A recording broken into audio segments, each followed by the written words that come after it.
몇 해 전 미국 사회를 충격에 빠뜨린 한 동영상이 있었습니다. 그 동영상 안에는 이라크에 파병된 미군의 모습들이 있었는데, 그 중에서 여군이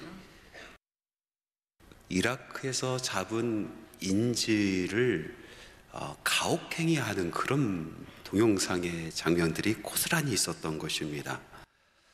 사람들은 어떻게 여군이 저런 짓을 할 수 있을까? 그리고 가혹행위를 하는 모습의 얼굴 표정을 보니까 양심의 가책을 느끼는 것이 아니라 오히려 그것을 즐기고 있는 모습이었거든요. 어떻게 저런 짓을 하면서도 양심의 가책을 느끼지 않을까 하면서 사람들이 의아해했습니다. 나중에 그 여인의 신상이 알려지면서 사람들은 더 큰 충격에 빠졌어요. 왜냐하면은 그 여군은 나쁜 사람이 아니고 너무나도 평범한 사람이었기 때문에 그렇습니다. 그냥 일상적으로 함께 마트 가고 장 보고 함께 생활하고 이야기했었던 너무나 평범한 사람이었기 때문에 사람들은 더 큰 충격을 받았죠. 그러면서 많은 사람들이 스탠포드 감옥 실험에 대한 예를 들면서 환경이 인간에게 미치는 영향이 얼마나 큰가에 대한 말을 하기 시작하였습니다. 여러분, 스탠포드 감옥의 실험 잘 알고 계시죠? 심리학부 교수였던 짐 바러도 교수가 1971년 스탠포드 대학의 그 지하에 감옥과 똑같은 환경을 만들어 놓은 거예요. 그리고 사람들을 무작위로 축출을 해서 어떤 그룹에게는 간수의 역할을 맡게 하고 또 다른 그룹에게는 죄수의 역할을 맡겨준 거죠. 그러고 나서 그 사람들이 어떤 생활을 하는가 카메라로 일거수일투족을 지켜보고 있습니다. 처음에는 서로 장난하면서 자기 역할을 잘하지 않아요. 그러나 하루 이틀이 지나가면서 점점 상황이 심각해집니다.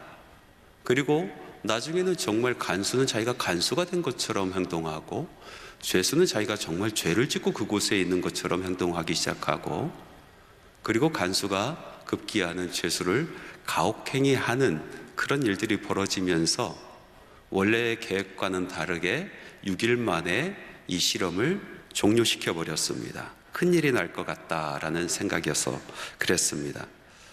이 실험에서 본 것처럼 사람들은 환경에 적응한다, 환경에 따라서 자기 행동이 변한다라는 그런 결론을 얻게 된 것이죠. 많은 부분에서 이해가 가는 부분이 있습니다. 그리고 동의도 합니다. 사람들은 환경에 순응합니다. 대부분의 사람들은 환경에 순응하기 위해서 발버둥 치면서 살고 있지 않습니까? 그런데 모든 사람이 그렇지는 않습니다. 또 다른 많은 사람의 부류가 있습니다. 환경을 오히려 극복하고 그것을 넘어서서 정말 바른 삶을 사는 사람들도 있습니다. 하나님의 자녀 된 우리들, 이 크리스찬들, 우리들은 환경에 또 세상에 순응하며 살지 않습니다. 하나님의 말씀을 따라 살아갑니다.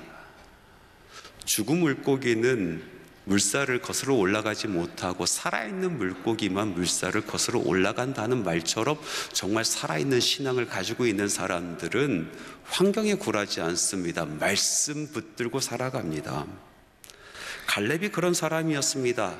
세상과 환경에 순응하지 않고 하나님만 바라보며 살아갔었던 사람입니다.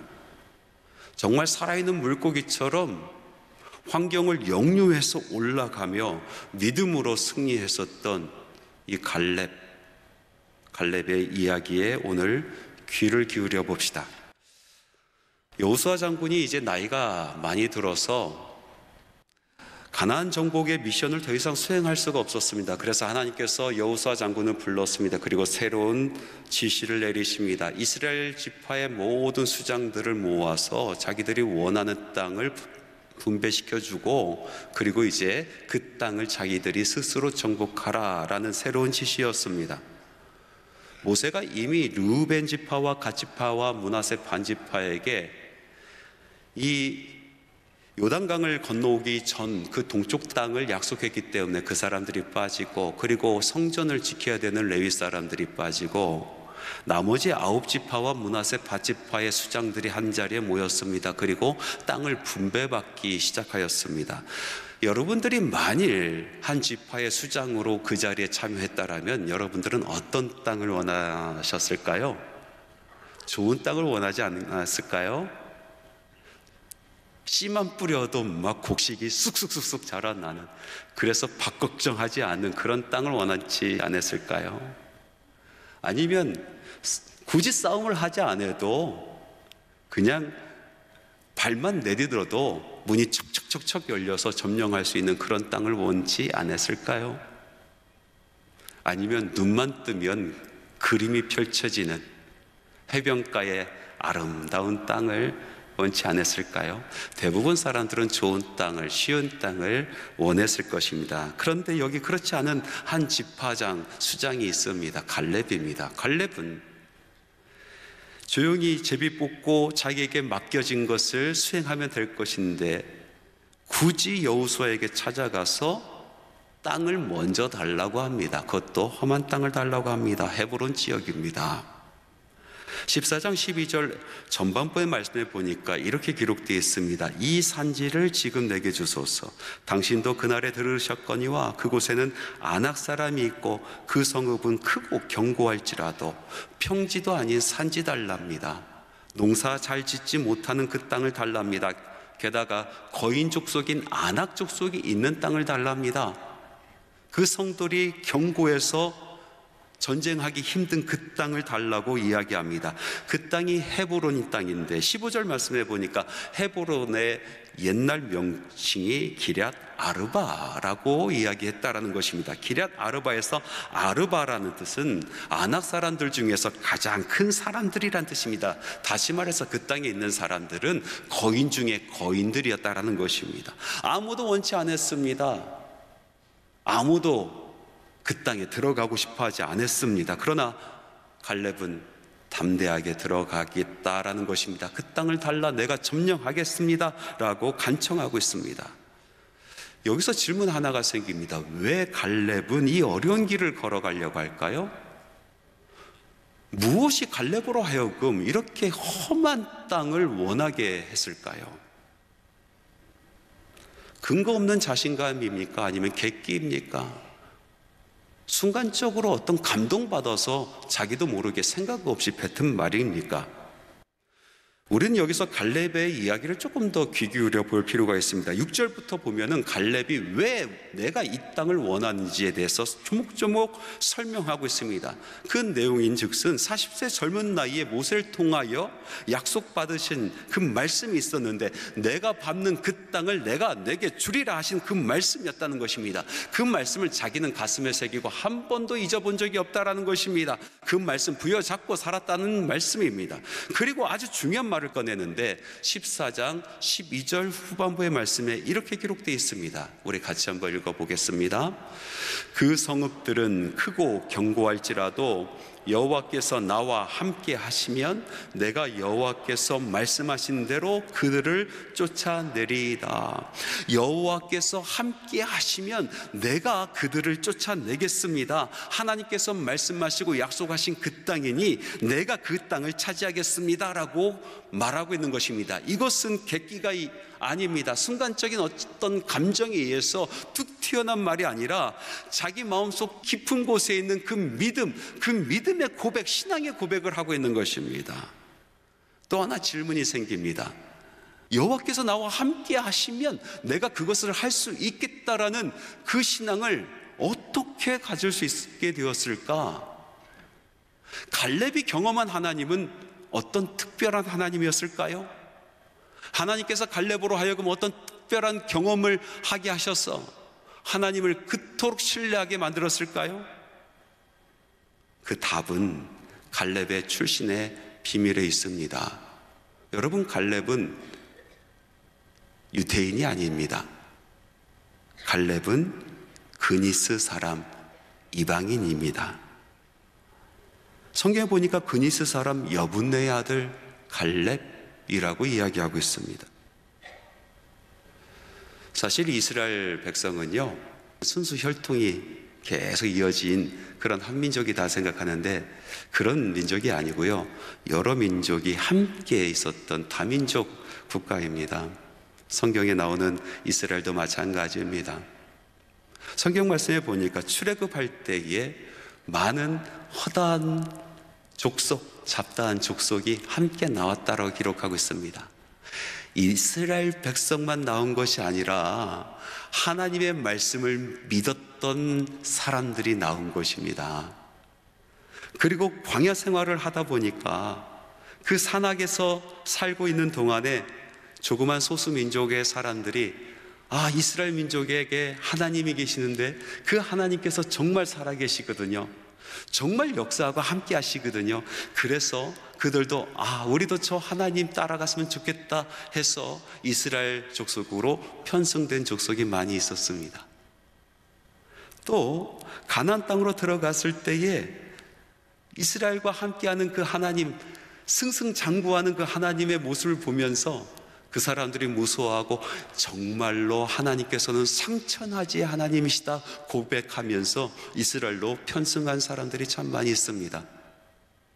우리가 알고 있는 기생 라합도 그 중에 한 사람 아니겠습니까? 갈렙이 속해 있었던 이 그니스라는 족속, 이 그니스라는 족속도 아마 그런 과정 속에서 이스라엘에게 편승된 소수 민족 중에 하나였을 것입니다. 그렇다고 해서 이스라엘 민족이 다른 민족에게 관대한, 그래서 민족 혼합 정책을 쓴 그런 민족이 아닙니다. 오히려 그들에게는 강한 혈통의식이 있었습니다. 그래서 외부에서 온 이방 사람들에 대한 철저한 경계가 있었습니다. 그들을 오히려 배척하였습니다. 그들을 부를 때 말썽을 일으킬 사람, 회방꾼, 걸림돌이라는 표현을 써가면서 배척하였습니다. 여러분, 이런 환경 속에서 이방 사람이 주변부에 있지 아니하고 그 사회의 중심부로 들어가기가 얼마나 힘들었을까요? 그것은 아마 불가능에 가까운 일이었을 것입니다. 그런데 오늘 말씀에 보니까 갈렙이 12지파 중에서 가장 크고 영향력이 있었던 유다 지파의 수장이 되어 있습니다. 불가능했었던 일이 갈렙을 보니까 가능한 일로 되어 있었단 말입니다. 많은 사람들이 이민을 떠나서 미국이나 유럽 다른 곳에 살면서 많은 어려움을 겪습니다. 문화 때문에, 언어 때문에, 그리고 민족에 대한 편견 때문에 많은 어려움을 겪습니다. 그리고 그곳에서 아무리 출중한 능력을 뽐내고 실력을 갖춰도 어느 정도까지 올라가면 절대로 그 위로 올라갈 수 없게 만들어 버립니다. 회사에서도요, 진급이 됩니다. 그러나 어느 선에서는 절대로 들어가지 못하는 선이 있는 거예요. 주변부에서 살 때는 아무런 문제가 없지만 중앙으로 들어올 때는 경계하는 겁니다. 제가 아는 한 장로님이 계신데 그분도 어려서 이민을 가서 그곳에서 잘 장성해서 유통업을 하게 되었는데 유통업이 꽤 잘 돼서 정말 많은 돈을 번 사람이 있습니다. 그 유통업을 더욱더 크게 확장시킬 만도 합니다. 재력도 되고요, 능력도 됩니다. 그런데 더 확장시키지 않는 거예요. 제가 궁금해서 장로님에게 물어봤어요. 장로님, 조금 더 투자하면 지금보다 훨씬 더 많은 점포를 운영할 수 있습니다. 왜 안 하십니까? 그랬더니 이 장로님이 이렇게 이야기합니다. 여기서 조금 더 커지면 나를 죽이려고 합니다. 그런 얘기를 하는 거예요.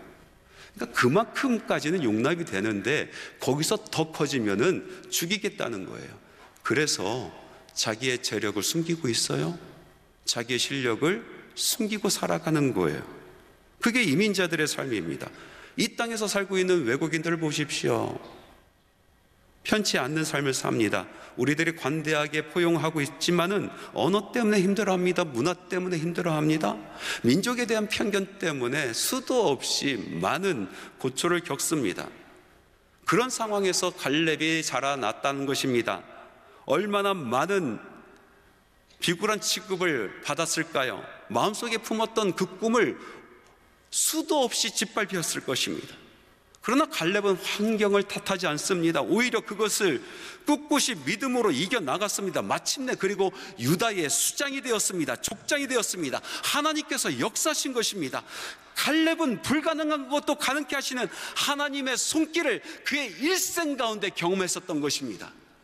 그렇게 세워짐을 받을 수가 없는 일인데, 하나님께서 나를 붙드시고 하나님께서 내 인생을 책임져 주시고 나는 하나님의 손을 꼭 붙들었고 하나님의 약속을 가슴에 품고 살다 보니 하나님께서 이곳까지 올려주셨구나, 불가능한 것도 가능하게 하신 하나님이란 것을 갈렙은 그의 삶 가운데 체득했습니다.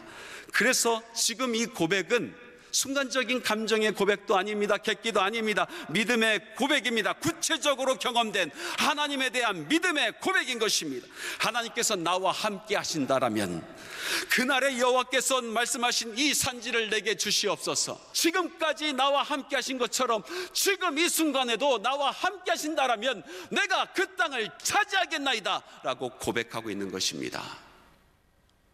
갈렙의 믿음의 길을 방해하는 그 어려운 환경은 이방인으로서의 삶만이 아니었습니다. 그는 평생 2인자였습니다. 넘버 2. 절대로 1인자가 될 수가 없는 사람. 이방인의 한계였을까요? 갈렙의 위치는 항상 여호수아 다음입니다. 성경 말씀에 보면 항상 여호수아와 갈렙이라고 써 있죠.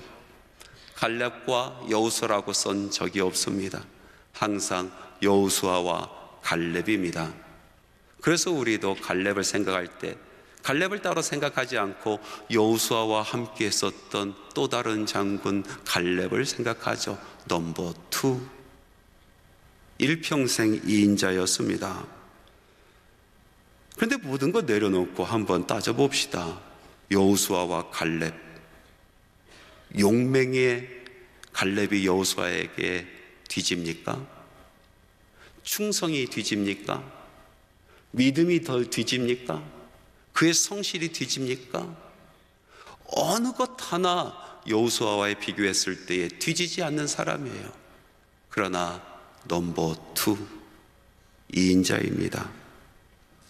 팔이 안으로 굽어서 그럴까요?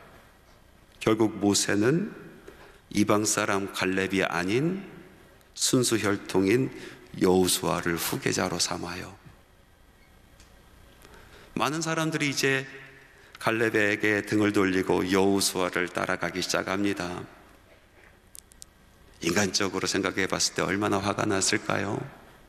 얼마나 서운했을까요? 그 배신감이 얼마나 컸을까요?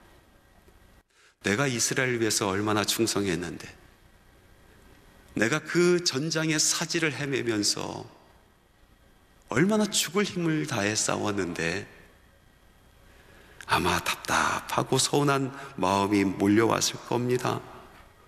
어쩌면 갈렙 마음속에 질투심이 있었을 수도 있었습니다. 여호수아에 대한 질투심, 일평생 2인자로서의 삶, 여호수아를 바라보면서 여호수아의 안티그룹이 될 수도 있었습니다. 주변 사람들은 수군덕거립니다. 일평생 2인자, 일평생 2인자, 토사구팽당한 사람, 아마 그렇게 수군덕거렸을 거예요. 그러나 갈렙은요, 그 세상 소리에 귀를 기울이지 않습니다. 오직 하나님께서 하신 그 약속만 바라봐요. 그리고 자기의 길을 걸어갑니다. 사람들의 소리에 마음 흔들려서 인생을 완전히 망쳐버린 사람이 있지 않습니까? 우리가 잘 아는 사울 왕이에요. 사울 왕도 처음에는 하나님께 인정받은 사람입니다. 하나님의 마음에 합당한 사람이었어요. 키도 아주 크고요, 용모가 좋았어요. 겸손했습니다. 실력이 있었습니다. 전장에서는 용맹했습니다. 이스라엘의 그 혼돈스러움을 정리하고 왕국의 체제를 놓은 사람이에요. 대단한 일을 한 사람이에요. 그런 그가 한순간에 무너지는데 어떤 큰 전쟁으로 인해서 무너지는 것이 아니라 여인 몇 사람이 부르는 노래 한 소절에 무너지는 거예요. 한 소절의 노래가 귀에 들어옵니다. 그리고 심장에 박힙니다. 그리고 빠지지 않습니다. 그 소리가 떠나지 않습니다. 사울은 천천히요 다윗은 만만히로다. 마음속에 질투심이 꿈틀거립니다. 그 후로는 더 이상 사울은 늠름한 왕이 아니라 애송이 목동 하나 잡으려고 모든 것을 걸어버리는 미련한 왕이 되었습니다. 앉으나 서나 다윗 생각, 항상 다윗 생각만 하는 겁니다. 백성은 돌보지 않고 다윗의 꽁무니만 쫓아서 일평생 따라다녔었던 왕이 되어버렸어요. 요즘 우리들의 모습을 보면은 다른 사람들의 삶을 훔쳐보고 거기에 대해서 아주 이상한 이야기 서슴지 않게 하는 그런 것도 참 문제지만요, 다른 사람들의 말에 신경증적으로 귀를 기울이는 것도 참 문제다라는 생각이 듭니다. 여러분, 개인의 SNS를 보면은요, 모든 사람들이 얼마나 행복하게 사는지 몰라요. 저만 불행한 것 같아요. 제 친구들 보면요, 얼마나 맛있는 것도 먹으러 다니는지, 그런 집을 어떻게 찾아가는지 저는 궁금해요. 가서 먹는 음식 찍어 놓고요, 그 앞에서 막 사진을 찍어요. 사진을 찍는데 별의별 포즈를 다 해요. 하트도 몇 개가 있는지 몰라요. 전 헷갈려서 못 하겠어요. 사진을 찍을 때 옛날엔 V로 끝났는데 지금은 이러고, 왜 바람을 왜 넣어요? 이게 환하게 웃어야 이게 예쁘지 않습니까? 바람을 넣고 눈을 막 이러고 찍고, 막 여행 다닌 곳곳마다 찍습니다. 산을 간 것도 올려놓고, 들 간 것도 올려놓고, 바다 간 것도, 해외여행 간 것도 계속해서 올려놔요. 야, 나 빼놓고 사람들 다 행복하게 사는구나, 그렇게 생각될 정도로 모든 사람들이 자기 삶을 자랑하고 싶고 보여주고 싶어서 환장한 것 같아요. 보여주고 싶은 욕망에 아주 들끓어 살고 있는 사람들 같습니다. 그런데 그 이면 속에 뭐가 숨겨져 있는지 아십니까? 세상 소리에 대한 두려움이 있는 거예요. 세상이 나에 대해서 뭐라고 얘기할까 두려운 겁니다. 여러분, 천천히면 어떻고 만만이면 어떻습니까? 그 사람들이 천천히라고 한들 만만이라고 한들 그게 나와 무슨 상관이 있습니까? 세상 사람들은 끊임없이 우리에게 소리를 지릅니다. 누구누구는 천천히요, 누구누구는 만만이라, 누구누구 집사는 그 믿음이 누구누구 장로보다 승하더라, 누구누구는 이만큼 이뤘는데 누구누구는 지금까지 그것 하고 있더라. 그런 말을 들으면서 우리 마음이 무너지고 그곳에 마음이 빼앗겨져서 할 일을 하지 못합니다. 어떤 사람은 사울처럼 다른 사람의 삶을 부러워하며 그 삶만 일평생 쫓아다니는 삶으로 시간을 낭비해버립니다. 여러분, 예수님께 집중하시기 바랍니다. 주님께 집중하시기 바랍니다. 주님의 부르심, 그 말씀에 집중하시기 바랍니다. 갈렙을 보십시오. 갈렙은 하나님의 약속에 온전히 포커스를 맞춘 삶을 삽니다. 사람들이 이인자라고 손가락질해도, 이방 사람이라고 손가락질해도 그럴 줄 알았다라고, 내가 마침내 토사구 팬되었다라고 손가락질을 하더라도 그 모든 이야기에 귀를 닫습니다. 세상 사람들의 말에 마음을 뺏게 하지 아니하고 부끄러운 행적으로 가득 채웠었던 사울과 다른 인생을 살아가는 것입니다. 성경 그 어느 곳에서도 갈렙의 흔들리는 마음은 찾아볼 길이 없습니다. 사람들의 눈에는 그가 비록 이인자의 인생이었지만 하나님 앞에서, 하나님의 눈 앞에서는 그는 진정한 1인자였습니다. 세상 소리에 마음 빼앗기지 않고 하나님만 바라봤었던 갈렙의 마지막 모습은 어땠을까요? 하나님의 말씀, 오늘 읽은 14장 14절에서 15절의 말씀에 보니까 이렇게 기록되어 있습니다. 우리 같이 한번 소리내어 읽어보겠습니다. 헤브론이 그니스 사람 여분네의 아들 갈렙의 기업이 되어 오늘까지 이르렀으니 이는 그가 이스라엘의 하나님 여호와를 온전히 쫓았음이라. 헤브론의 옛 이름은 기럇 아르바라. 아르바는 아낙 사람 가운데서 가장 큰 사람이었더라. 그리고 그 땅에 전쟁이 그쳤더라. 얼마나 아름다운 마무리입니까? 얼마나 멋진 인생입니까? 세상의 소리에 귀를 닫고 하나님의 소리 붙들고 살아간 인생, 마침내 하나님의 뜻이 이루어지며 그로 인하여 그 땅에 평화가 임하였더라. 이제 말씀을 맺겠습니다. 성도 여러분, 2025년이 시작이 되었습니다. 여러분, 사는 것이 그렇게 호락호락하지 않죠? 참 힘듭니다. 아둥바둥 살아가도 이 주변부의 인생을 벗어나기가 참 힘들고 중심에 서기가 너무나 어려운 것처럼 보입니다. 일평생 달려왔는데 1인자는 한 번도 돼본 적이 없고 2인자의 인생만 산 것 같습니다. 근데 여러분, 기억하십시오. 하나님께서 부르신 바로 여러분이 서 있는 그곳이 중심입니다. 하나님의 눈앞에 그 부르심을 바라보며 살아가는 여러분들이 진정한 1인자입니다. 2025년 우리 더 큰 것을 품어봅시다. 주님, 이 땅을 내게 주소서. 주께서 약속하셨던 이 땅을 내게 주소서. 지금까지 나와 함께 하셨던 것처럼 올해도 나와 함께 하신다라면, 주께서 나와 함께 하신다라면, 주께서 나와 함께 하신다라면 내가 이 땅을 차지하겠나이다.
마시고 악에서 구원하소서.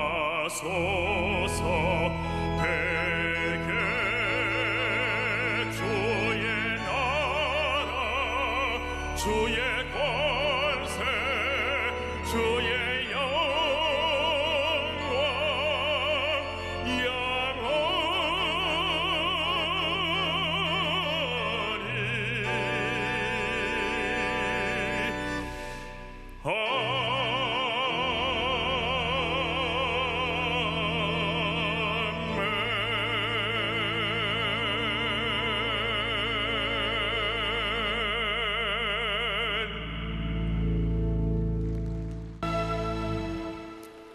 예수 그리스도의 은혜와 하나님의 사랑하심과 성령님의 교통하시고 내주 충만 역사 동행하심이 2025년을 우리 하나님께 온전히 맡겨드리며 주님께서 주신 말씀 마음에 심고 부여잡고 이 산지를 내게 주옵소서. 주께서 나와 함께 하시면 내가 기필코 차지하겠나이다 고백하며 세상으로 나아가는 주님의 사랑하는 자녀들의 발걸음 위에 지금부터 영원토록 함께 하시기를 간절히 축원하옵나이다. 아멘.